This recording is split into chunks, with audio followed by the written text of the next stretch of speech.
time you walk into the room, got me feeling crazy, like my heart boom boom.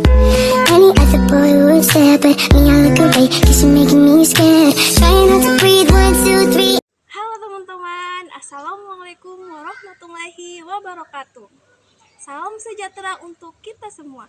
Perkenalkan, nama saya Selena Owihu dengan NIM 2023488174. Saya adalah mahasiswa program studi pendidikan guru sekolah dasar Fakultas Keguruan dan Ilmu Pendidikan.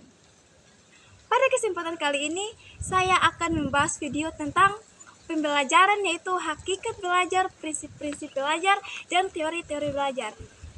Pasti teman-teman penasarannya? Yuk kita simak video ini. Baik, pembahasan yang pertama yaitu hakikat belajar. Pertama, apa itu hakikat belajar? Belajar bukan sekedar menghafal atau mencatat. Menurut Salamento pada tahun 2010, ia mengatakan bahwa belajar adalah suatu proses usaha yang dilakukan seseorang untuk memperoleh suatu perubahan tingkah laku yang secara menyeluruh. Nah, intinya belajar adalah proses perubahan dari tidak tahu menjadi tahu, dari tidak bisa menjadi bisa.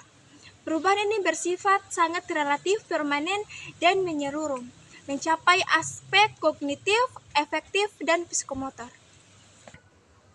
Nah, pada pembahasan yang kedua yaitu prinsip-prinsip belajar. Memahami prinsip-prinsip belajar ini akan membantu kita belajar lebih efektif. Beberapa prinsip utama belajar yaitu 1. Prinsip motivasi, yang dimana setiap individu membutuhkan dorongan baik dari dalam diri maupun dari luar diri untuk memulai proses belajar. Terus prinsip yang kedua yaitu prinsip keaktifan. Belajar menuntut keterlibatan aktif si pembelajar, bukan hanya pasif untuk mendengar. Terus prinsip yang ketiga adalah prinsip keterlibatan langsung, yang dimana seperti kata pepatah mengatakan bahwa learning by doing. Kita lebih mudah memahami sesuatu dengan melakukan secara langsung. Prinsip yang keempat yaitu ada prinsip pengulangan, untuk memindahkan informasi dari memori jangka panjang ke memori jangka pendek. Kita perlu mengulang-ulang informasi yang kita ketahui. Nah, yang ketiga, mari kita membahas tentang teori-teori belajar. Yang menjadi pijakan dalam merencanakan pembelajaran, saya akan menyampaikan 2 teori belajar yang berpengaruh. Pertama yaitu teori dari Robert M. Gagne. Dalam bukunya yaitu The Condition of Learning pada tahun 1958, Gagne menemukan bahwa ada beberapa jenis hasil belajar seperti keterampilan intelektual, strategi kognitif, informasi verbal, sikap, dan keterampilan motorik. Baik, teori yang kedua yaitu ada teori behaviorisme, yang dimana teori ini mengatakan bahwa banyak dikembangkan oleh para ilmuwan seperti ilmuwan Skinner, menekankan pada hubungan antara stimulus dan respon, dimana perilaku yang dapat diamati yang diperkuat melalui pengulangan pembelajaran.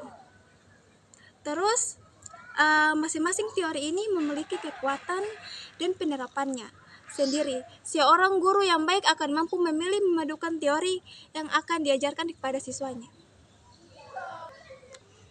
Nah, yang berikutnya yaitu sebagai penutup dapat saya simpulkan sendiri yaitu 1. Belajar adalah proses perubahan yang menyeluruh dan aktif, di mana dari seseorang yang tidak tahu menjadi tahu melalui proses belajar. Terus yang kedua, proses tersebut perlu dipandang oleh prinsip-prinsip seperti motivasi dan keaktifan. Dengan memahami 2 hal yang saya simpulkan tadi, baik sebagai mahasiswa calon guru maupun sebagai pelajar sepanjang hayat, kita dapat menciptakan pengalaman belajar yang menyenangkan. Terima kasih banyak atas waktu dan kesempatannya. Terima kasih teman-teman semuanya yang sudah menonton. Akhir kata saya ucapkan wabillahi taufiq wal hidayah. Wassalamualaikum warahmatullahi wabarakatuh.